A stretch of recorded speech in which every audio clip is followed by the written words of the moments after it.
வணக்கம் மேம். வணக்கம். இன்னைக்கு இருக்கிற சொசைட்டில பொதுவா வந்து வேற ஒரு காலேஜ் முடிச்சுட்டு வெளில வர பசங்க கிட்ட போய் நம்ம கேட்டோம் அப்படின்னா, இன்னைக்கெல்லாம் ஜாதி எங்கெங்க இருக்கு அப்படின்னு சொல்லுவாங்க. இன்னைக்கு ஜாதி இருக்குன்னு நினைக்கிறீங்களா? இல்லையா? இந்த கேள்விக்கு ஒருத்தர்கிட்ட இருந்தும் ஒரு பதில் வரும். இப்போ நீங்க வந்து ஒரு அப்பர் காஸ்ட் கிட்ட கேட்டோம்னா, "ஜாதியா? Don't even think about it. நீங்க இப்ப சொன்ன அப்புறம் தான் எனக்கு ஞாபகம் வருது" அப்படின்னு சொல்லுவாங்க. அவங்க பொய் சொல்லல. அவங்க உண்மைதான் சொல்றாங்க. ஏன்னா அவங்க லைஃப்ல ஜாதி அவங்களுக்கு ஒரு பிரச்சனை இல்ல. அதனால அவங்களுக்கு தெரியாது. அவங்க யாரும் பொய் சொல்லல. அவங்க வந்து எதுவும் வேணும்னு நடிக்கல. இல்ல ஒரு சூழ்ச்சியா பண்றாங்க அப்படின்னு கிடையாது. அப்படி இருக்கலாம். ஒரு சில பேர் இருக்கலாம். பட் வந்து அப்படி கிடையாது. ஜென்ரலா அவங்க ஹானஸ்ட்டா தான் சொல்றாங்க. ஜாதியா அது எங்க இருக்கு அப்படின்னு சொல்லி கேட்குறாங்க. Even if you take OBC, ஓபிசியில கூட ஓரளவுக்கு வந்து நல்ல ஒரு கிளாஸ்ல இருக்கிறவங்க. ஓபிசிக்குள்ள கிளாஸ் டிஃப்ரெண்ட் கிளாஸ் இருக்குல்ல. ஓரளவுக்கு படிச்சிருக்காங்க, வேலைக்கு போறாங்க, கம்ஃபர்டபுளா ஒரு லைஃப் வாழ்றாங்க அப்படின்னா, அவங்களுக்கும் கூட ஜாதி வந்து பெருசா தெரியாது.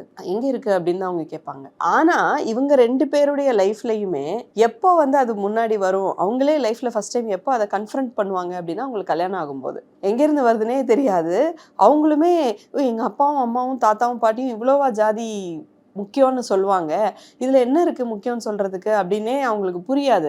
புரியாததுக்கு முன்னாடியே ஒரு கல்யாணத்தை பார்த்து பண்ணி வச்சிருவாங்க. சப்போஸ் நீங்க வந்து வேற ஒரு எஸ்சியோ எஸ்டியோ வேற ஒரு கம்யூனிட்டியில நீங்க லவ் பண்ணியிருந்தீங்க, உங்களுக்கு சின்சியரா வந்து உங்களுக்கு அவ்வளோ பிடிச்சிருக்கு அவங்கள, நீங்க அதுக்காக நீங்க போராடுறதுன்னு முடிவு பண்ணிட்டீங்க அப்படின்னா, அப்போதான் நீங்க ஜாதியுடைய ரியல் குரூரத்தை வந்து ஃபேஸ் பண்ணுவீங்க. ஸோ நான் வந்து இந்தியா யுனைடெட்னு ஒரு ஆர்கனைசேஷனும் வச்சிருக்கேன். ஸோ அந்த ஆர்கனைசேஷன்ல பார்த்தீங்கன்னா, நாங்க வந்து இந்த ஆணவ படுகொலை செய்யப்பட்ட அவர்களுடைய குடும்பங்கள் கிட்ட நாங்கள் நிறைய கலந்துரையாடல் செய்வோம்.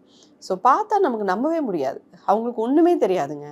அவங்க பாட்டுக்கு ஒரு ஒரு எஸ்சி பொண்ணோ எஸ்டி பொண்ணோ யாரோ அவங்க வந்து லவ் பண்ணியிருப்பாங்க. காதல் இயற்கையாக வர்றதான லவ் பண்ணியிருப்பாங்க.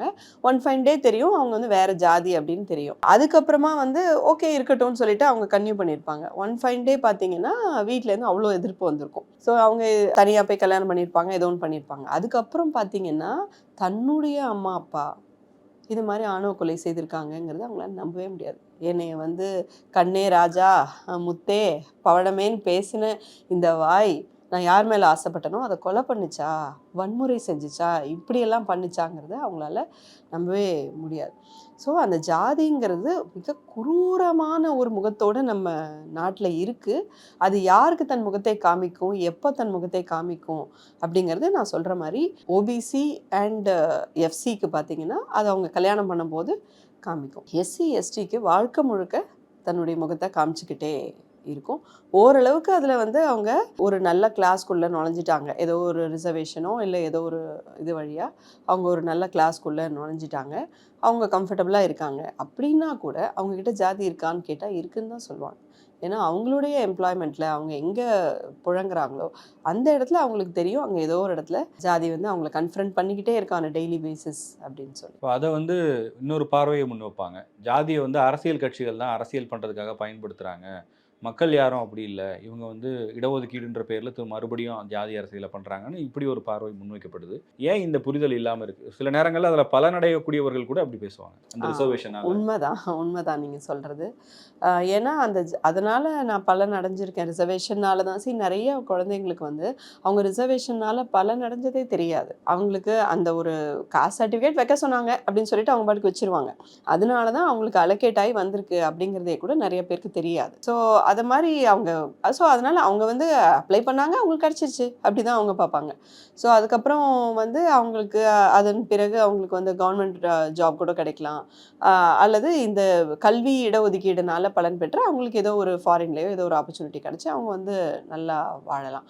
ஸோ அந்த டைமில் அவங்களுக்கு அவங்க ஜாதியை கன்ஃபரண்ட் பண்ணலை இல்லையா? நான் சொன்ன மாதிரி அவங்க 7% தான் இன்டர்காஸ்ட் மேரேஜ் பண்ணுறாங்க. மீதி 93% வீட்டில் கல்யாணமும் பண்ணி வச்சிடறாங்க. இப்போ நம்ம வந்து யூஎஸ் மாதிரியோ இல்லை வெளிநாடு மாதிரியோ முட்டி போட்டு நீ என்னை கல்யாணம் பண்ணிக்கிறியா அப்படின்னு கேட்டு நீங்கள் ஒரு காதலை சம்பாதிக்கலை.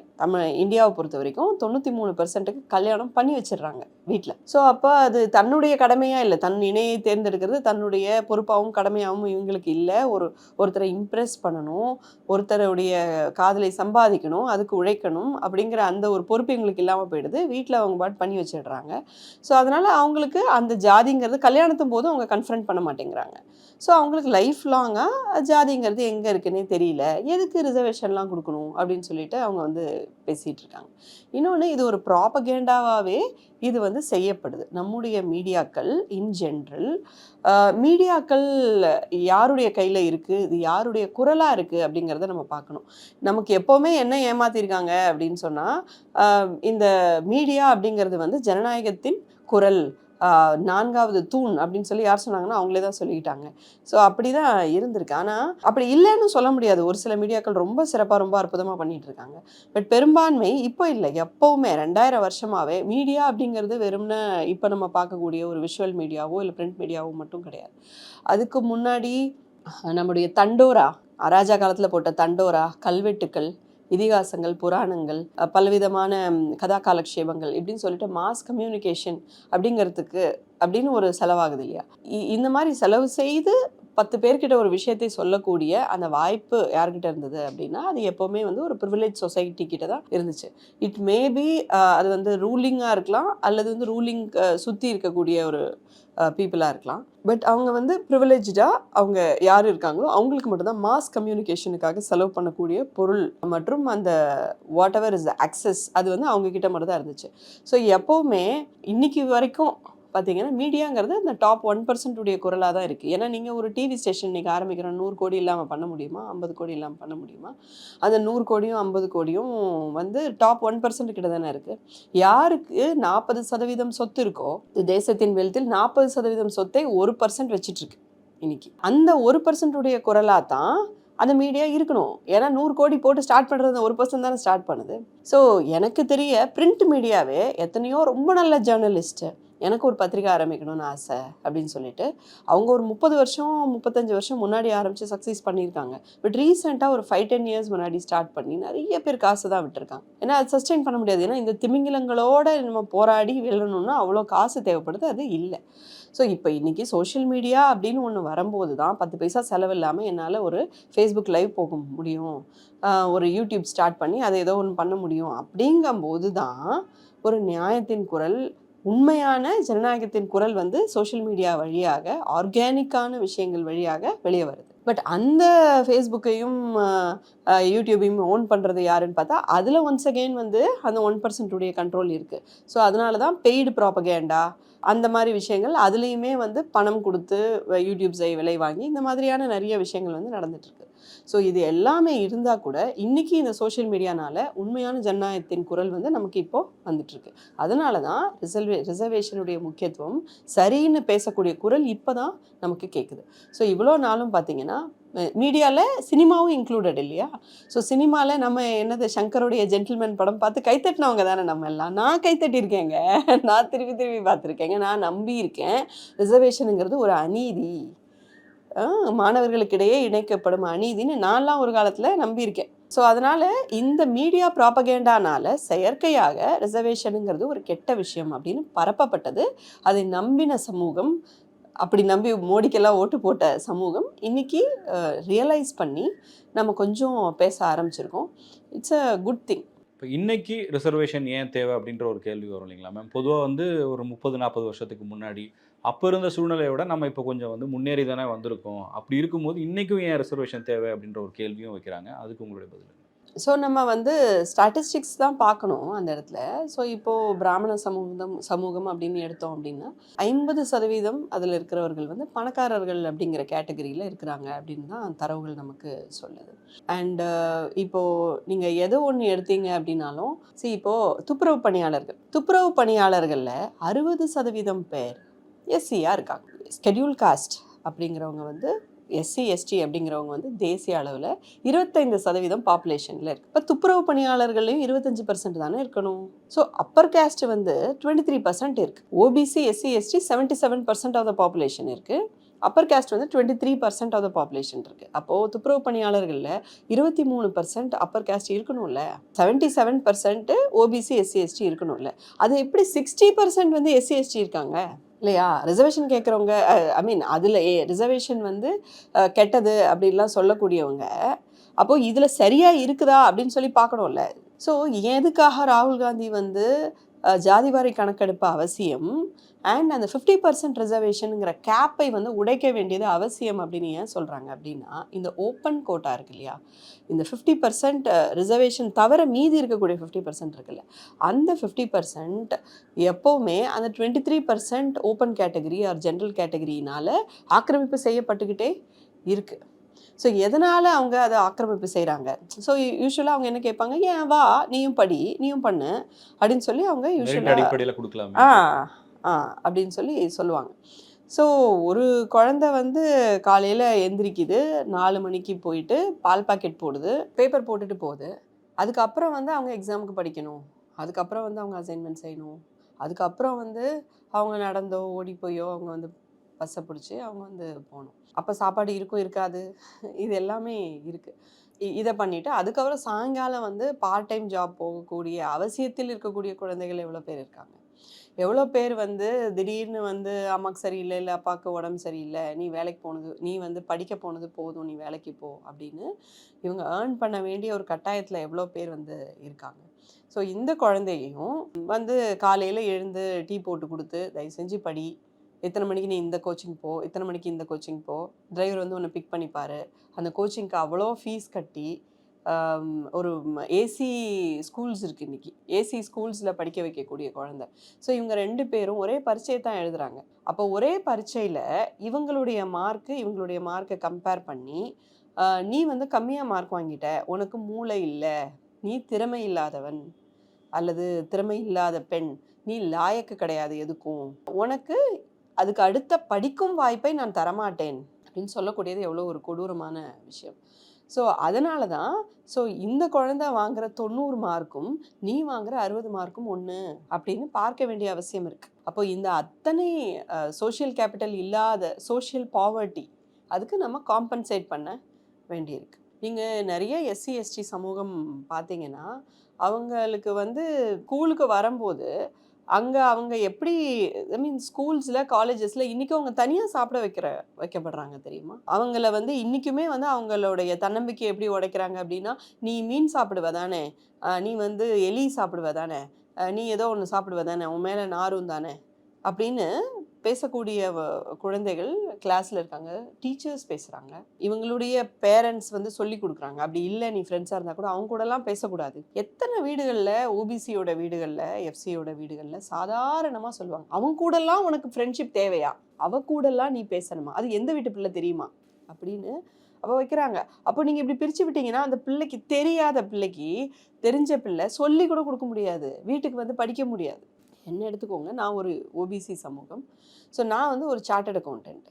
ஸோ சார்ட்டர்ட் அக்கௌண்டன்சின்னு ஒன்று இருக்குதா அப்படிங்கிற படிப்பை எனக்கு சொன்னது ஒரு பிராமின் பொண்ணு தான் எனக்கு சொன்னான். அவள் சொல்லி இப்படியெல்லாம் இருக்குது, ஸோ நான் வந்து என்னால் ரொம்பலாம் மார்க் வாங்க முடியாதுன்னு சொல்லிட்டு நான் காமர்ஸ் குரூப் எடுத்துக்கிறேன்னு சொல்லிட்டு 11th ஸ்டாண்டர்ட் கிளாஸ் ரூமில் வந்து உட்கார்றேன். அப்போ எதுக்காக நீங்கள் இதை எடுக்கிறீங்கன்னு டீச்சர் கேட்கும்போது பிராமண குழந்தைங்க எல்லாருமே வந்து சொல்கிறாங்க, நான் வந்து ஐசிடபிள்யூ பண்ண போகிறேன், நான் சிஏ பண்ண போகிறேன் அப்படின்னு சொல்கிறாங்க. எனக்கு இந்த 2 வார்த்தைக்கும் அர்த்தம் கூட அப்போ தெரியாது. நான் அப்படியே பார்த்துட்டே இருக்கேன், ஏதோலாம் சொல்கிறாங்க அப்படின்னு சொல்லிட்டு, என்ன பண்ண போகிற அப்படின்னு கேட்டால் தெரில மிஸ் அப்படின்னு சொல்கிறேன். அந்த தெரிலங்கிறது கூட என் வாயிலேருந்து வரல, அவ்வளோதான்.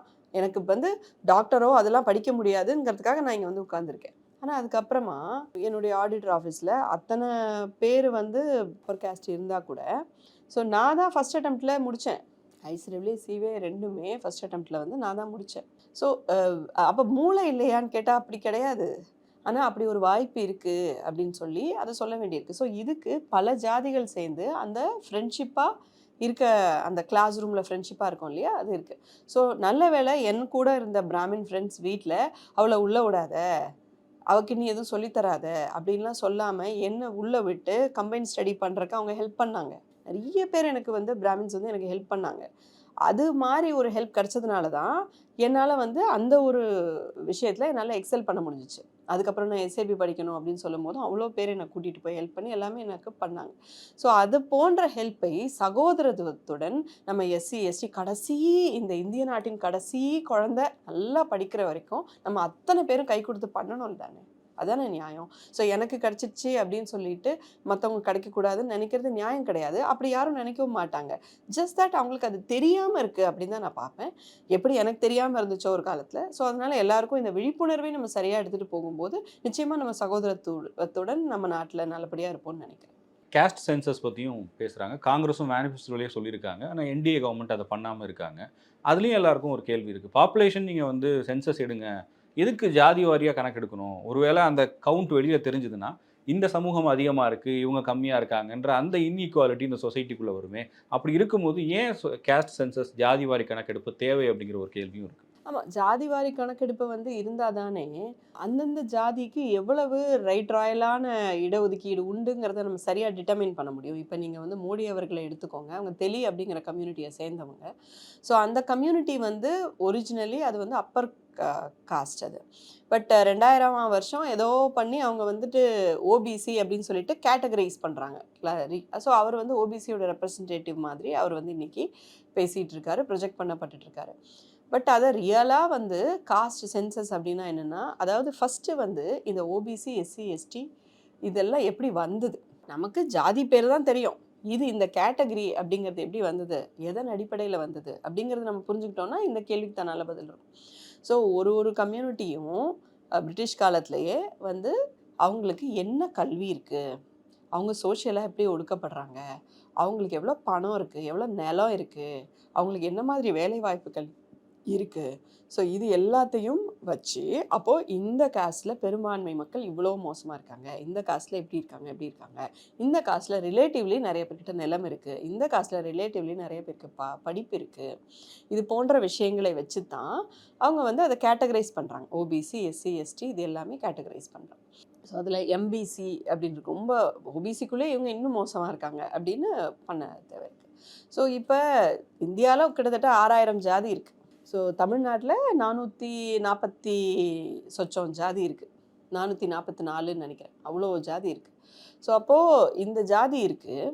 நீங்கள் இது எந்த சிலபஸ்லையாவது இருக்கா? இல்லை.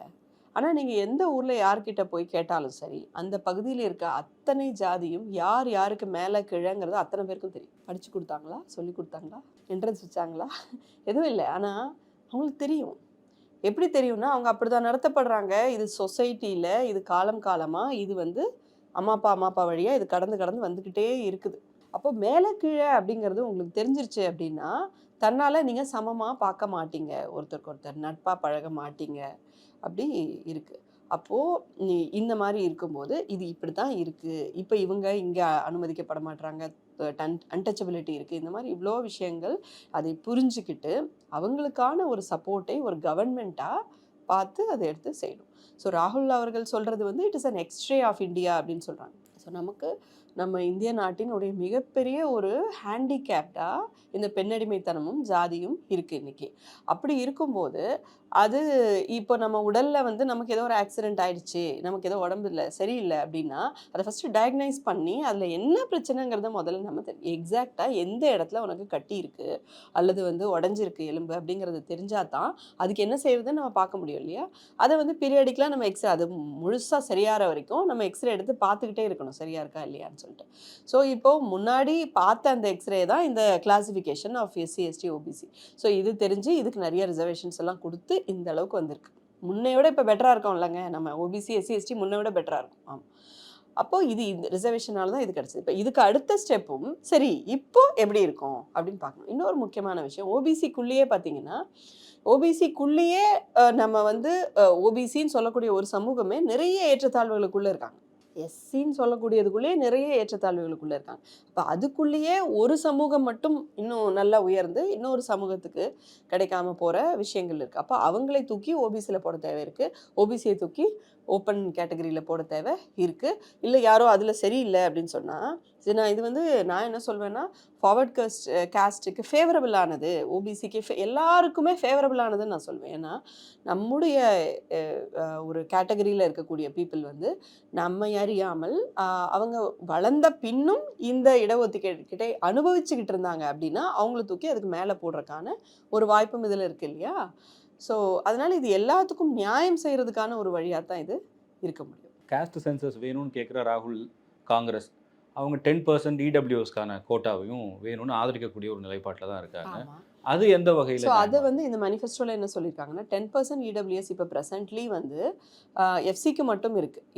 எது வந்து மற்ற இடஒதுக்கீடுகள் இல்லையோ அவங்களுக்கு மட்டும் அப்படின்னு சொல்லிட்டு இருக்குது, விச் இஸ் ஓப்பன் கேட்டகரிக்கு மட்டும்னு இருக்குது. ஸோ அதை மாற்றி காஸ்ட் சென்சஸ் வேணும், அந்த 50% ரிசர்வேஷன் கேப்பை வந்து பிரேக் பண்ணுவோம். And 10% EWS is for all cost.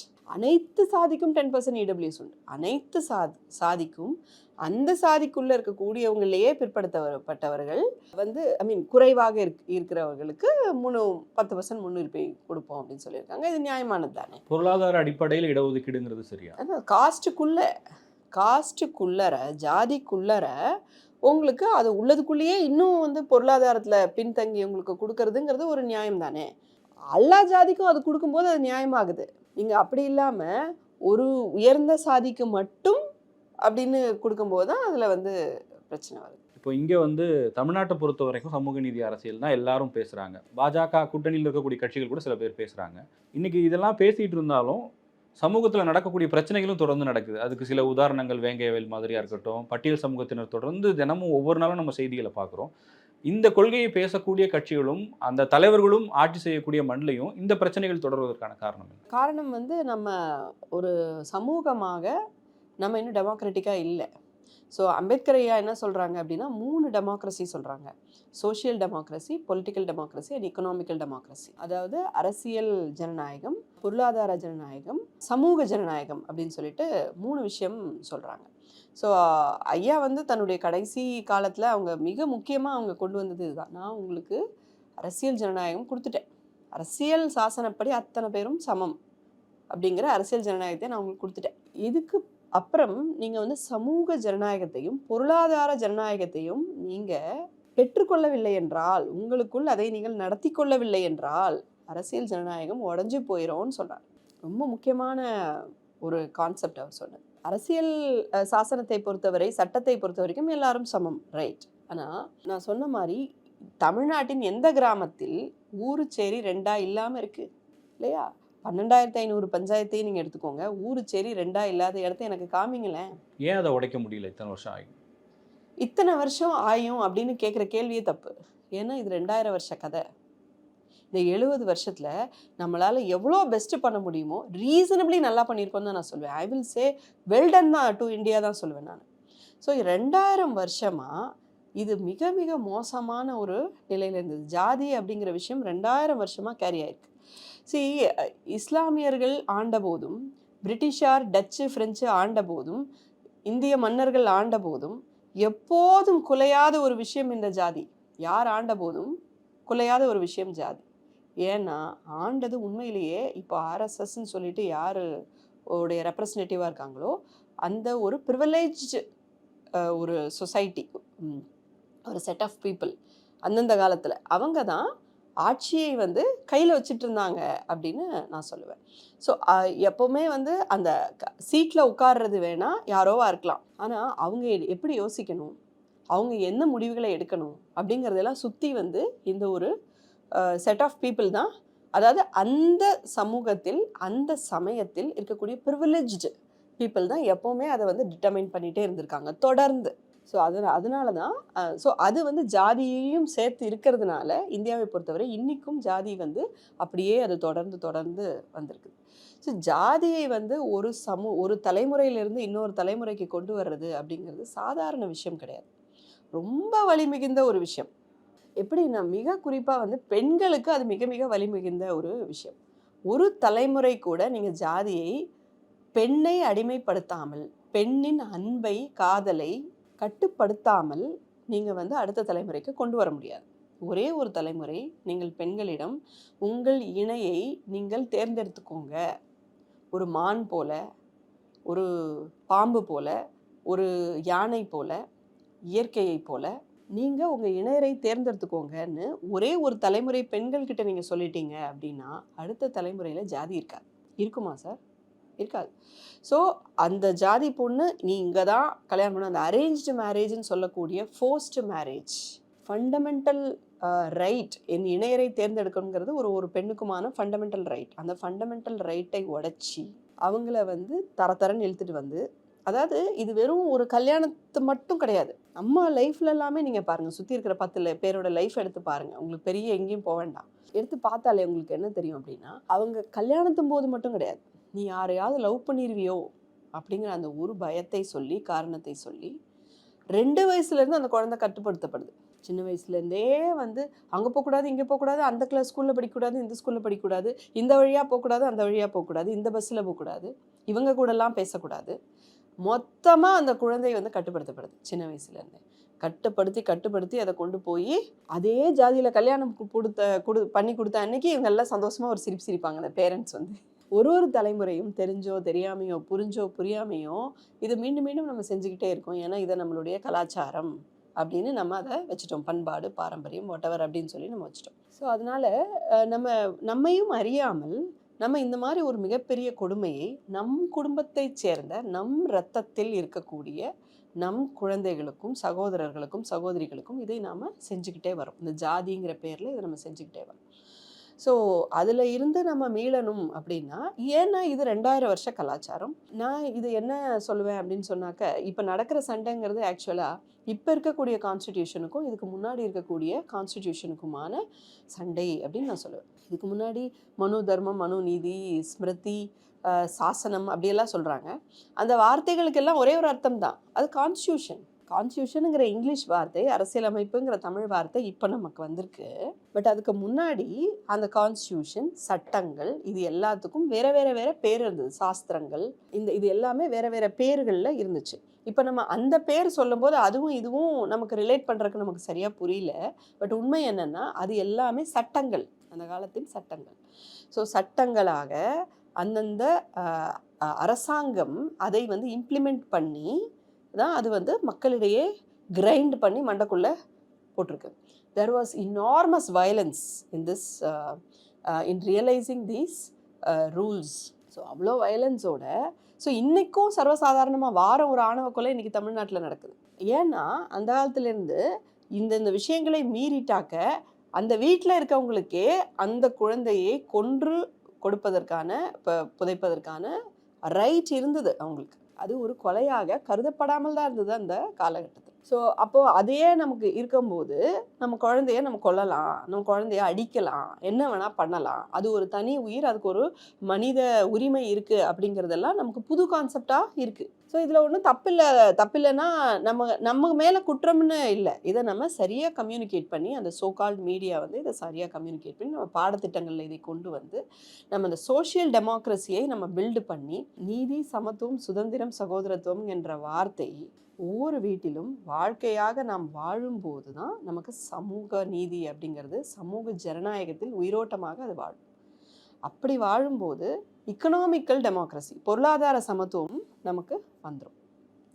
இந்த பொருளாதார சமத்துவம் அப்படிங்கிறது ரொம்ப முக்கியமான ஒரு விஷயம். ஸோ இது மூணும் என்னைக்கு வருதோ அப்போ தான் அரசியல் ஜனநாயகம் வந்து நல்லபடியாக இருக்கும். ஸோ அதனால் நீங்கள் கேட்ட கேள்வி அப்படின்னு சொல்லி பார்த்தோன்னா 70 வருஷமாக உங்களால் பண்ண முடியலையா அப்படின்னு கேட்டால் 2000 வருஷம் விஷயத்தை 70 வருஷமாக காங்கிரஸ் அரசாங்கம் நிச்சயமாக மிக சிறப்பாகவே பண்ணியிருக்கு. அதால் எவ்வளோ முடியுமோ வித் ஆல் உயிர் தியாகங்கள் எவ்வளோ கஷ்டப்பட்ட இந்த அளவுக்கு வந்து பண்ணியிருக்கு. இப்போ இன்னுமே அதிகமான புரிதல் இருக்குது. இப்போது ராகுல் அவர்களுடைய ப்ராமிசஸ் எல்லாம் பார்த்திங்கன்னா மிகப்பெரிய அளவில் தேசிய அளவில் சமூக நீதி வந்து நிலைநிறுத்துவதற்கான அத்தனை முயற்சியும் எடுப்பாங்க. ஏற்கனவே காங்கிரஸ் கொண்டு வந்த சட்டங்கள் எல்லாமே கூட அந்த மாதிரி தான் இருக்குது. நீங்கள் வந்து ஒரு யார் வேணால் கல்யாணம் பண்ணிக்கலாம் சட்டபூர்வமாக அப்படின்னு சொல்கிறது, இடஒதுக்கீடு, ஸ்காலர்ஷிப்ஸு, இது எல்லாமே வந்து காங்கிரஸ் அரசாங்கம் இந்த ஜாதிங்கிற பிரச்சனையை தீர்க்கக்கூடிய மருந்தாக தான் இதை செஞ்சுட்டு வந்திருக்கு. ஸோ இனிமேயும் இதை செய்யும். நான் ஒவ்வொரு லீடர்ஸோட நேம் சொல்கிறேன் மேம். அவங்களுடைய ரோல் இந்த சோஷியல் ஜஸ்டிஸ்லேயும் சமுதாயம் குறித்த புரிதல் எப்படி இருக்குன்னு உங்களோட பாயிண்ட் ஆஃப் வியூ வந்து நீங்கள் சொல்லுங்கள். திருமாவளவன் அவர்களிடமிருந்தே நான் ஸ்டார்ட் பண்ணுறேன். நிச்சயமாக ரொம்ப அற்புதமான ஒரு தலைவர், எனக்கு ரொம்ப பிடித்த ஒரு தலைவர். அவர்கிட்ட நான் நிறைய கற்றுட்ருக்கேன். ஸோ இந்த சமூக நீதி அப்படிங்கிற அந்த விஷயத்தை ரொம்ப அழகாக இந்த காலத்து பசங்களுக்கு எடுத்து சொல்லக்கூடிய அந்த விஷயத்தை வகுப்பாகவே அவர் வந்து நிறையா செஷன்ஸ் எல்லாமே எடுக்கிறாங்க. ஸோ அது போன்ற பயிற்சி பட்டறைகள் வந்து கிராமந்தோறும் நடக்கணும்னு தான் நான் நினைக்கிறேன். நிச்சயமாக நான் ரொம்ப மதிக்கக்கூடிய ஒரு தலைவர். ராகுல் காந்தி என்னுடைய most favourite politician. And I would say is my friend or brother. So இங்கே காங்கிரஸில் வந்து நம்ம அப்படி தான் பார்க்குறோம். ஸோ இங்கே பெரிய ஹைரார்கி, எஸ்பெஷலி எங்களுடைய இந்திரா ஃபெலோஷிப்பில் இங்கே ஹைரார்கி அப்படிங்கிறது கிடையாது. எல்லாரையும் நாங்கள் வந்து சமமாகவும் ஃப்ரெண்டாகவும் அன்பாகவும் தான் நாங்கள் வந்து பார்க்குறோம். ஸோ அவருக்கு இருக்கக்கூடிய இந்த சமூக நீதி பற்றின புரிதல், ஜாதி பற்றின புரிதல், ஆண் பெண் சமத்துவம் குறித்த புரிதல், இந்திய சமூகத்தை குறித்த புரிதல் அவருக்கு இருக்கும் அளவுக்கு இன்னைக்கு அரசியலில் யாருக்குமே இல்லைன்னு நான் அடித்து சொல்வேன். அவர் ஒரு பெரியார், அம்பேத்கர் அத்தனையும் சேர்ந்த ஒரு கலவையாக தான் நான் வந்து பார்க்குறேன். இந்த தைரியம் யாருக்குமே கிடையாது. அந்த 50% கேப்பை நான் உடைப்பேன், ஜாதிவாரி கணக்கெடுப்பு எடுப்பேன் அப்படின்னு சொல்கிற அந்த தைரியம் வந்து அவ்வளோவா யாருக்கும் இருக்காது. இன்ஸ்பைட் ஆஃப் அவங்களுடைய குடும்பத்தினுடைய உயிர் தியாகத்தையும் தாண்டி.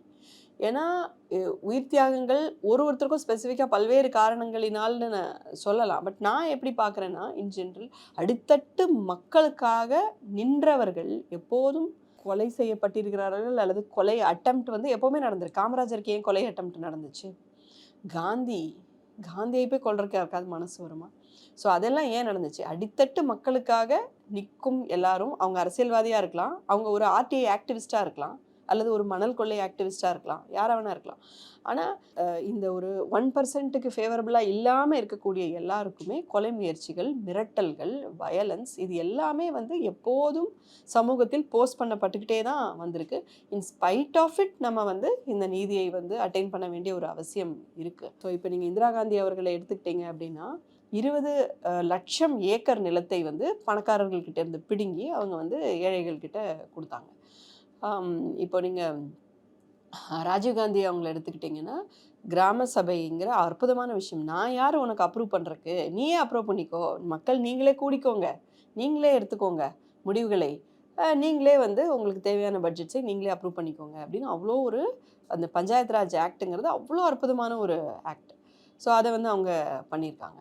நான் வந்து என்ன சொல்வேன் அப்படின்னு சொன்னால், இதற்காகலாம் தான் அவங்க கொல்லப்பட்டாங்க அப்படிங்கிறது தான் என்னுடைய பார்வை. இன்னும் ஸ்பெசிஃபிக்காக அந்தந்த இன்சிடென்ட்ஸ் வந்து அதில் பல விஷயங்கள் இருக்கலாம்.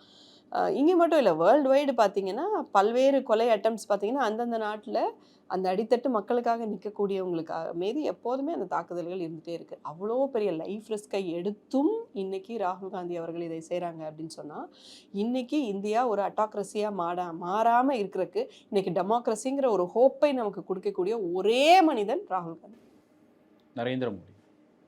இது 1% உடைய ரெப்ரசன்டேட்டிவ் அண்ணாமலை.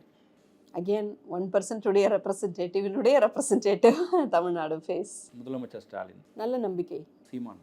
ரொம்ப முக்கியமான கேள்வி. ஏன்னா இந்த ஃபாசிசம் அல்லது தேர்தல் அரசியல் அப்படின்னு சொல்லி வரும்போது பிஜேபி எப்படி வின் பண்ணுறாங்க அப்படின்னு நம்ம பார்த்தோம் அப்படின்னா, நம்ம தேர்தல் அப்படிங்கிற அந்த கான்செப்டை வந்து நம்ம புரிஞ்சுக்கணும். தேர்தல் அப்படிங்கிற இந்த ஒரு கணக்கு இருக்கு இல்லையா, இந்த கணக்கில் ஒரு பூத்துன்னா ஒரு 1000 ஓட்டு. இந்த 1000 ஓட்டில் யாரோ ஒருத்தர் 300 ஓட்டு வாங்குறாங்கன்னு வச்சுக்கோங்களேன். பிஜேபி 300 ஓட்டு வாங்குது. இப்போ இந்த பிஜேபியை நம்ம தோற்கடிக்கணும் அப்படின்னா 600 ஓட்டை ஒரு 10 கட்சிக்கு போட்டு பண்ண முடியாது.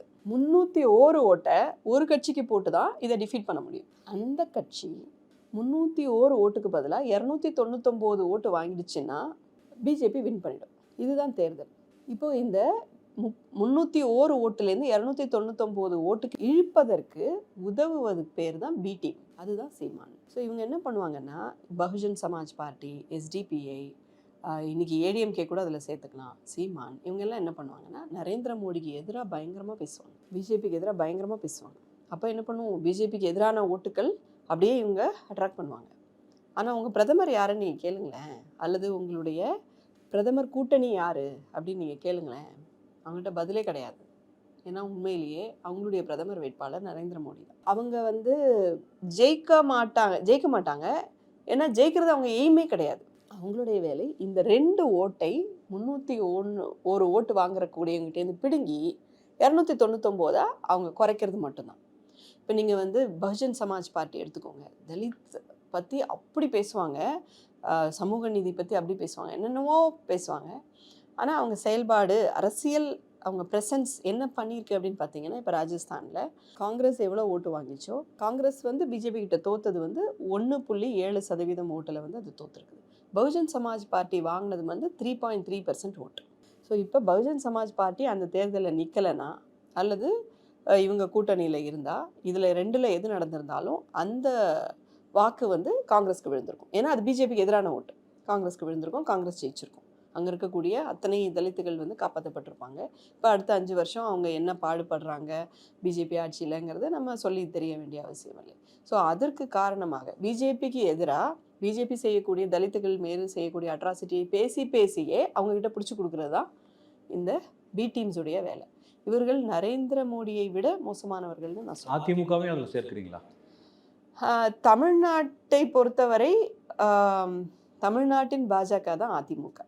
ஆர்எஸ்எஸ் அப்படிங்கிற அந்த அமைப்புக்கு பிஜேபி அவசியம் இல்லை, அதிமுக போதும்.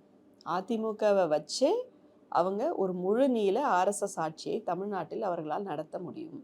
அதை தான் அவங்க அட்டெம்ப்ட் பண்ணிக்கிட்டு இருக்கிறாங்க. முதல்வர் ஜெயலலிதா அவர்கள் இறந்த பிறகு அந்த கட்சியை கம்ப்ளீட்டாக கைப்பற்றி அதை ஒரு ஜாதி கட்சியாக, இது என்ன கட்சி? சங்கராச்சாரியாரை கைது பண்ணிய கட்சி அது. மோடியா லேடியான்னு கேட்டவங்க, நான் ஜிஎஸ்டி கையெழுத்து போட மாட்டேன், நீட்டு கையெழுத்து போட மாட்டேன், உதயமின் திட்டம் கையெழுத்து போட மாட்டேன்னு நின்னவங்க ஜெயலலிதா. அந்த கம்யூனிட்டியில் இருந்துட்டு நீங்கள் சங்கராச்சாரியாரை அரெஸ்ட் பண்ணுறதுங்கிறத நினச்சி பார்க்க முடியாத விஷயங்க. ஸோ அப்படி செய்த ஒரு கட்சி அது. இன்றைக்கி அதுக்கான எந்த அடையாளமும் இல்லை. இன்றைக்கி அது ஜெயலலிதாவின் அதிமுக இல்லை, செத்து போச்சு. நான் நிறைய கிராமங்களில் பேசுகிறேன். அதை வந்து நிறைய பெண்கள் அதை புரிஞ்சுருக்காங்க, அதை புரிஞ்சுக்கிட்டாங்க. அம்மாவோட அந்த கட்சி போச்சுமா அப்படிங்கிறத அவங்க புரிஞ்சுக்கிட்டாங்க. இன்றைக்கி ஜெயலலிதா அவர்கள் உயிரோடு இருந்தால் கண்டிப்பாக ராகுலோட தான் கூட்டணி வச்சுருப்பாங்க, மாற்று கருத்தே கிடையாது. என்றைக்குமே நான் வந்து பிஜேபியோட கூட்டணி வைக்க மாட்டேன் அப்படின்னு சொன்னவங்க, அவங்க ஆட்சியை இழுத்து போட்டவங்க. ஸோ அதனால் அப்படிப்பட்ட ஒரு கட்சி, ஒரு தலைவர் இறக்கலாம், அவர்களுடைய சித்தாந்தம் இறக்க முடியாது இல்லையா? அப்போது அவங்க வந்து பிஜேபிக்கு எதிராக நின்னாங்க. அவங்க என்ன சாமி கும்பிட்டாலும் சரிங்க, அவங்க எந்த ஒரு உயர் சாதியாக இருந்தாலும் சரிங்க, அவங்க ஜாதிக்காக அவங்க பண்ண கிடையாதே. அவங்க போயிட்டு இஸ்லாமியர்களுடைய இடத்துக்கு போயிட்டு அந்த நோன்பு கஞ்சியை வந்து குடித்து எல்லாருக்குமான ஒரு பெண்மணியாக தான் அவங்க இருந்தாங்க. எல்லா ஜாதிக்காக, எல்லா மதத்துக்காக ஒரு பெண்மணியாக தான் அவங்க இருந்தாங்க. இன்றைக்கி ஒரு ஜாதி ஆணவ கொலை நடக்குது. அந்த ஆணவ கொலைக்கு எதிராக நீங்கள் ஏதோ ஒன்று பண்ணல, ரைட்டு. குறைந்தபட்சம் கோகுல்ராஜ் கொலை வழக்கில் யுவராஜ் அவர்கள் வந்து தண்டனை பெறுறாங்க. ஸோ ஒரு கொடூர கொலை குற்றவாளி தண்டனை பெறுறாங்க. முழுக்க சாதி தான் அதுக்கு காரணமாக இருக்குது. அந்த தீர்ப்பை வரவேற்று ஒரு ட்வீட் போட முடியல, அவங்களால ஒரு வார்த்தை பேச முடியல. ஏடிஎம்கேல இருக்கக்கூடிய யாராலையும், ஏடிஎம்கேவோ, சசிகலா, அமமுகவில் இருக்கக்கூடிய தினகரன், இவங்க எல்லாருமே தி என்டையர் திங் இன்க்ளூடிங் சீமான், அவங்களால வந்து இந்த தீர்ப்பு சரியான தீர்ப்பு, நியாயம் அப்படிங்கிற ஒரு வார்த்தை அவங்களால சொல்ல முடியல. நமக்கே ஆணவ கொலைக்கு ஜட்ஜ்மெண்ட் பாசிட்டிவாக கிடைக்கிறதே வந்து அத்திப்பூத்தா போல் கிடைக்குது. ஏன்? போலீஸ்கிட்ட ஜாதி இருக்குது, நீதிமன்றத்தில் ஜாதி இருக்குது, ஒரு இடம் விடாமல் அத்தனை இடத்துலையும் ஜாதி இருக்குது, அரசியல் கட்சிகளுக்குள்ளேயே ஜாதி இருக்குது, இந்த மாதிரி இருக்குது. இந்த மாதிரி ஒரு சூழலில் அப்படி வந்து போராடி பல போராளிகள் வந்து ஒரு தீர்ப்பை வாங்கியிருக்கிறாங்க. அதை வரவேற்கிறேன்னு ஒரு ட்வீட் போட முடியாது உங்களால். அப்போ எப்படிப்பட்ட ஆட்களாக நீங்கள் மாறிட்டீங்க? ஸோ அதிமுகங்கிறது ஒரு முழு ஆர்எஸ்எஸ் கைக்கூலியாக மாறி ரொம்ப நாள் ஆச்சு. ஸோ நம்ம வந்து ஆர்எஸ்எஸ் ஈக்குவல் டு ஏடிஎம்கே அப்படிங்கிறத நம்ம பார்க்கணும். Thank you ma'am. Thank you very much.